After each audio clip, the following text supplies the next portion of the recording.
बिस्मिल्लाहिर्रहमानिर्रहीम। अस्सलाम वालेकुम गाइस। आज हम बात करने जा रहे हैं कि रेंटल रिटर्न्स क्यों इतनी इंपॉर्टेंट हैं आपके इन्वेस्टमेंट पोर्टफोलियो के अंदर, और स्पेशली रियल एस्टेट सेक्टर को अगर आप कंसिडर करें तो कैपिटल गेन्स को जब आप कंसिडर करें in comparison with rental returns, so which should be the best one for you. That question जो है ना जी, ये without looking up and seeing कि जी के पास परफॉर्मेंस जो है हमारी रियल एस्टेट सेक्टर की जनरली क्या रही है, उसके बगैर ये नामुमकिन है। इसके लिए हम एक स्केप कोट फेज 7 हुई जनरली ये जो फॉर्मूला है, ये आप अगर फेज़ 8 के ऊपर भी डालेंगे या उसके ऊपर भी आपके पास यही तकरीबन रफ फिगर्स आएंगे। सिमिलरली आप फेज़ 6 में डालेंगे तो वहाँ पे भी रफ फिगर्स यहीं आएंगे। ये हमने तकरीबन 15 सालों का, बल्कि 16 सालों का 2020 से लेके ये एक उसके साइकिल और एवरेज प्राइसेस जो उस वक्त एग्जिस्ट करती थी, और you can check these things as well, online सारे डिटेल्स डाटास मौजूद हैं। 2004-5 में यहाँ पे फाइल बिकती थी तकरीबन 7 मिलियन की, 8 मिलियन की फेज 7 के अंदर। यही फाइल 2005 में मोर देन 50% ड्रॉप के साथ तकरीबन 3 मिलियन पे आ गई। यानी बजाय कमाने के अगले 4 साल तक तमाम लोगों ने इसके अंदर 60% 50% का नुकसान किया। 2009 से 2011 में ये फाइल, ये हम बात करें उस वक़्त की जब ग्लोबल रिसेशन था, उसके बाद जब रिकवरी हल्की फुल्की शुरू हुई 2009 से 2011 में, इसके अंदर वापस 1 मिलियन का जो है वो जंप आया। इसी टाइम पे बेल्टिंग हुई। 2011 से 2013 के अंदर ये 2 साल के पीरियड में ये जो फाइल थी, ये एक तरह से प्लॉट बन के 11 मिलियन जो थी वो एक average price of the plot जो है वो फेज 7 के अंदर हो गई। बीच में यस इसके अप्स एंड डाउन्स आते रहे होंगे, लेकिन जो एवरेज प्राइस रही वो ये 11 मिलियन थी। एंड यही वो वक्त था जिसमें टेक्निकली सिर्फ 2 साल के अरसे के अंदर 150% गेन जो है वो इस प्रॉपर्टी में किया। उसके बाद 2013 से 2020 में एवरेज प्राइसेस जो है तकरीबन सिर्फ 14 मिलियन तक आई, जिसमें सिर्फ 3 मिलियन का एवरेज गेन है। और अब 2020 में ऑब्वियसली सब प्राइसेस ऊपर जा रही हैं, इसलिए आई डोंट नो एग्जैक्टली, अभी तक 16 मिलियन के करीब 2 मिलियन का एवरेज गेन आ चुका है, और मे बी फर्दर 1-2 मिलियन का और आएगा इसके अंदर, और यहाँ पर हम वो फिगर उस वक्त कोट कर देंगे। द मेजर पॉइंट इज कि अगर आप लॉन्ग टर्म इन्वेस्टमेंट करना चाह रहे हैं, बहुत सारे हमारे एक्सपर्ट भाई हैं वो नहीं आ सकते, तो कहते हैं यार मैं 10 साल रखना है प्लॉट, मैंने 15 साल प्लॉट रखना है। I mean how do you see 3.5%? Because अगर 2004 से जिस बंदे ने इन्वेस्टमेंट की और 2020 में से यहाँ पे लिक्विड की है, तो उसने सिर्फ 3.5% कमाया। सिमिलरली अगर आप इनकी प्रैक्टिस कैलकुलेट करें पहली 2 में, तो वो नुकसान में रहा, यानी 2004 से लेकर 2011 तक वो नुकसान में है 50%। 2011 में जिस बंदे ने इन्वेस्टमेंट की उसने असल में पैसा कमाया, और उसने जो है 150% के करीब इसमें से कमाया। 2013 से भी जिसने इस फेज 7 में पैसा डाला है, मुझे आज तक कोई ऐसा शख्स नहीं मिला जो कहे यार मैंने 2013 में लिया था और आज मैं उससे बहुत ज़्यादा मैंने रिटर्न्स हासिल कर लिए। अगर सिमिलर सिचुएशन जो है वो फेज 8 की है, मुझे कहेंगे मैं इंशाल्लाह ताला आपको फेज 8 की भी पूरी हिस्ट्री निकाल के दे दूंगा। Actually most of the data is restricted because 2009-10 से पहले कोई इस तरह से हमारे पास ऑनलाइन डाटास मौजूद नहीं करते थे। लेकिन जो अगर आप उसको भी नोट करने चलेंगे तो उसमें भी आपको 2 साल का 3 साल का ऐसा पीरियड मिलेगा जहाँ पे प्राइसेस ने 100% या 150% गेन किया।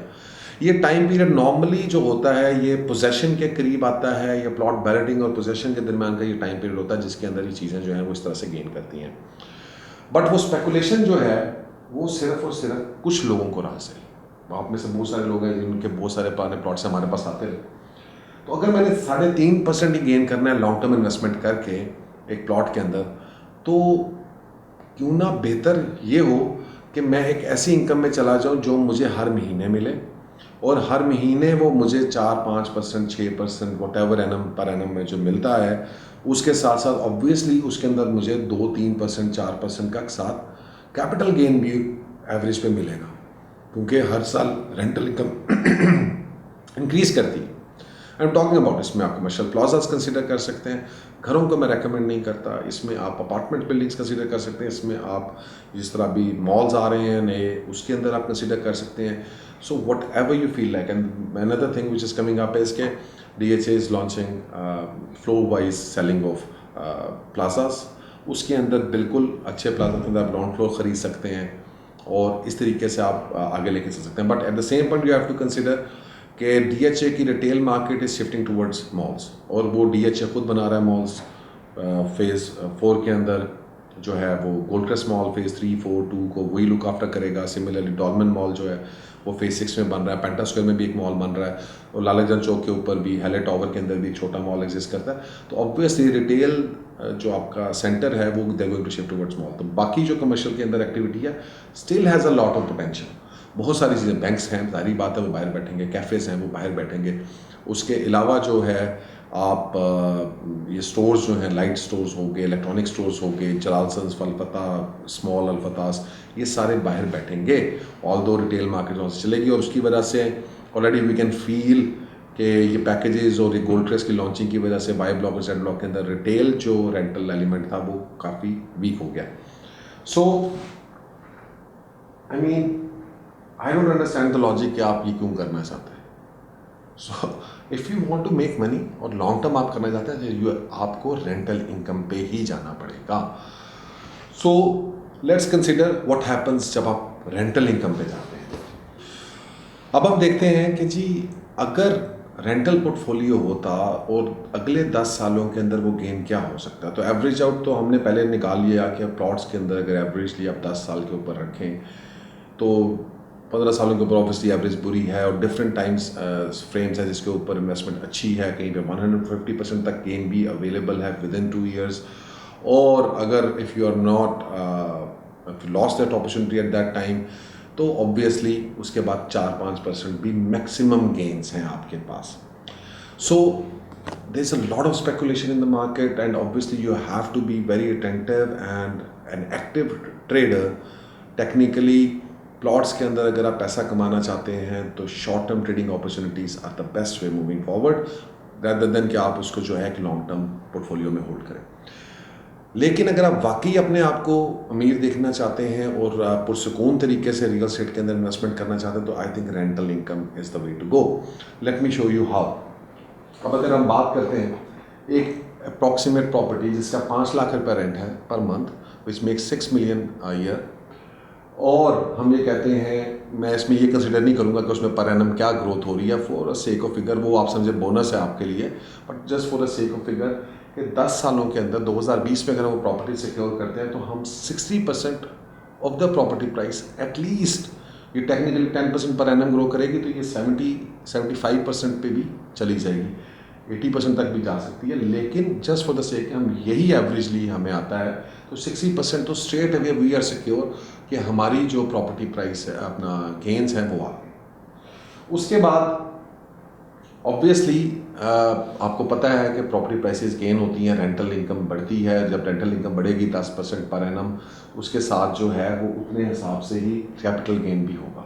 So let's suppose over a period of 10 years 60% rentals आपके बढ़ते हैं, तो इसी तरह 70-80% आपकी प्रॉपर्टी भी जो है वो अप्रिशिएट करेगी.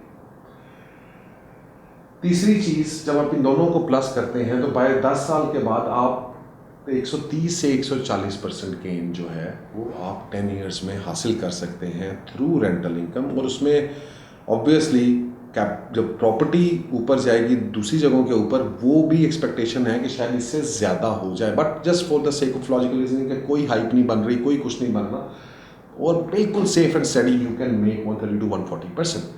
लेकिन the story doesn't and here. Actually, the story just starts here. The thing with rental income is कि आप 6 million रुपया हर साल कैश निकलवा रहे हैं, और वो जो 6 million रुपया आप हर साल कैश निकाल रहे हैं उसको अगर आप 20 से 30% गेन भी उसके ऊपर लगा लें, बहुत कम मैं आपको कह रहा हूँ, बहुत ही कम कह रहा हूँ, तो आपके एक्चुअल गेन्स 150-170% हैं. But being a little smart, अगर आप इस गेन को, इस पैसे को 60 लाख रुपए को यूटिलाइज करते हैं तो आप ये समझ सकते हैं कि ये 60 लाख रुपया जो मैंने पहले साल मैंने निकाला, एंड उससे मैं कोई प्लॉट ख़रीद लेता हूँ, क्योंकि मैं ऑब्वियसली रेंटल प्रॉपर्टीज़ महंगी हैं उस वक्त, वो इसमें नहीं आएंगी, तो मैं प्लॉट्स में जाऊँगा। मैं 60 लाख रुपए का प्लॉट ख़रीदता हूँ तो 10 सालों में, 10 सालों के अंदर अगर वो 5% भी ग्रो कर रहा है तो वो मुझे पहले साल की जो मेरी है वो गेन कितना हो गया आपके 10 सालों के बाद, जो पहला मैंने 60 लाख रुपए इन्वेस्ट किया, ठीक है, 5% अभी हम निकाल लेते हैं, 60 लैक्स का इंटू 5%, 3 लाख रुपया, 3 लाख रुपया, और ये पहले साल की सिर्फ इन्वेस्टमेंट की बात कर रहा हूँ। तो 3 लाख रुपया जो आपने पहले साल गेन निकाला है और उसको आपने कहीं पे इन्वेस्ट कर दिया है, तो उससे आपने 5% के ऊपर भी जो गेन किया है वो 3 लाख रुपया ईयरली है। That means for 10 years 3 million. तो first year 3 million, second year के जो 60 मिलियन आपके पास आया उसका 2.7 मिलियन आपने कमाया। इसी तरह तीसरे साल से आप इसको कम करते जाएंगे, similarly you will get a figure कि तकरीबन आपने ये 2 से 3 करोड़ रुपया कम अज़ कम भी आपने, ये अप्रॉक्सीमेट अगर प्रॉपर्टी की प्राइस 10 करोड़ रुपया थी, 170% तो आपने, 140% तो आपने इधर कमा लिया, प्लस 3 करोड़ रुपया आपने इधर कमा लिया, फिर 30% के करीब जो है ये बढ़ जाता है। तो 180-190% ग्रोथ आपकी पॉसिबल है without worrying your self about it, without being speculating the market और उस स्पेकुलेशन के अंदर आप प्ले करें। So my advice is always been कि अगर आप एक लॉन्ग टर्म गेम प्लान करना चाहते हैं तो रेंटल इनकम के बगैर जो अगर आप करेंगे तो you will and up losing a lot of money, क्योंकि प्लॉट्स मार्केट पाकिस्तान के अंदर is highly speculative, highly volatile. अभी पिछले 1 से 2 महीने के अंदर अंदर तकरीबन 3 से 4 मिलियन का जंप आया है एवरेज प्लॉट प्राइसेस में, और अभी ये शायद 2 से 3 या 4 मिलियन का फर्दर जंप भी है जो एक्सपेक्टेड है।